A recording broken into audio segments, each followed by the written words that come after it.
what is stopping us in Pakistan from taking that step? Is it a lack of enough smartphones where consumers might be, where the end consumer might be hurt? Just wanted to get your thoughts on that as founders that are building in this space. And for anyone. Anish, why don't you take that? Because then I'll take the previous question. Yeah, sure, absolutely. I think demonetization is definitely will help. I mean, it helps everything, right? So all of us are digital, fintech players in some sense, right? So I think that definitely would help. And but based on what Omer was saying, right? I mean, this is something that we can do.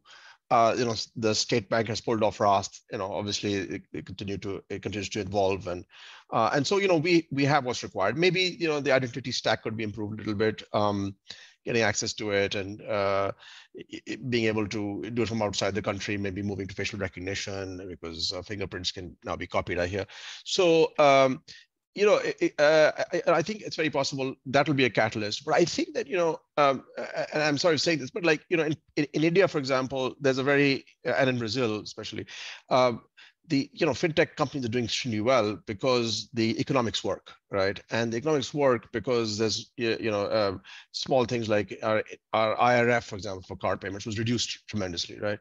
And I also know in POS machines, extremely costly to import, and obviously maintain and supply the paper and all of that stuff. It's extremely costly, and and it needs to make sense from an investment perspective, right? So, well, India, for example, IRF is 1.1%. Ours is reduced down to, I think, 0.2% or whatever. But I think that this will evolve, and we will get to that point. I think like if the RAS QR code, for example, comes in, the cost of doing the transaction will be much lower. I think central banks should just continue to push that, and really, let the market take over, right? Our market pricing mechanisms take over. I think that would really help, and I think given that also devaluation obviously would be a major catalyst. But I think that even if you evolve and just do what we're doing, maybe in a bit better manner and not interfere with market pricing, that I think is good enough. Also, obviously, incentives for POS machines that you have such a high cost to, it's already expensive to bring that cost. You're getting devalued. Maybe you need a tax break on those, So for the long term. Sorry. Yeah, Moazzam, I mean, this is right up your alley. So taking Danish's point, actually, he's absolutely right. And to me, actually, it's really completing the loop, because at one point the government is doing a lot, and even private players are doing a lot to get consumers on board. And consumers, I see the young consumer especially is very willing to use digital payments, especially with, now with mobility players being there, and you use it everywhere, like Food Panda, mobility, etc. But what about, but the other part which is missing in this supply chain, which is broken, and this ecosystem is broken, is the acceptance at the retail end.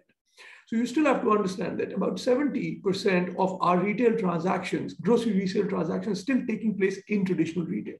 And penetration of hardware, POS machines, ability to accept digital payments in this layer is almost non-existent. We've got about 100,000 POS in Pakistan, and they're all crowded into top-end retail or fashion retail and all of that.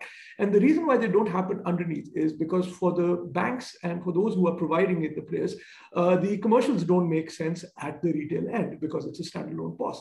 Now, when you go to the retail, and this has been our experience, that's where the 23 years of experience comes in, and we ask them that, why don't you carry retail POS? So the guy says, it's like 1 or 2% of my transaction would be anybody asking me that I want to use digital payments. So why should I even bother and then pay an MDR, Falana, all on top of that?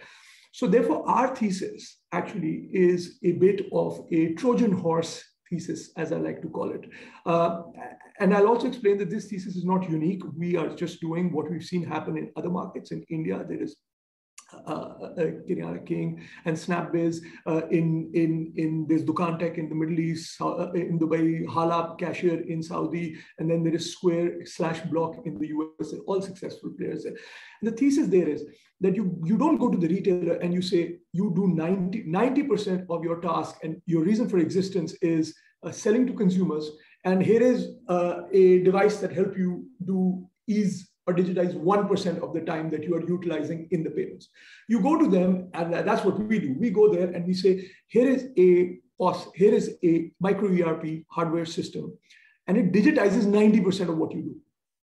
And get onto this. This is what will save you time. And we save up to 2 hours of time. But this is now documented based from when he was manual to this. And we had people doing 2 transactions, 5 transactions a day. Now on the average, we're getting 200 plus transactions. We've got retailers that are doing 400 transactions. That's like 3x of Facebook usage. Imagine the guy goes to the same machine 400 times a day. Now that habit change. So the thing behind it is habit change. You get him to build dependency on that point of sale system. You get him to build dependency on that software.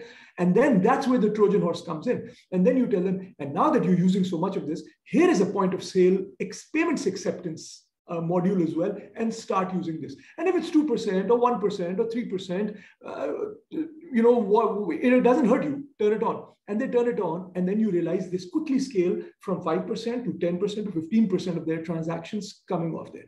And now why that makes sense for us, that machine or the commercials make sense is because we are not completely dependent on the MDR. We have multiple revenue sources. So we've got the shop rental coming in, we're selling data, and we've got data revenue coming in.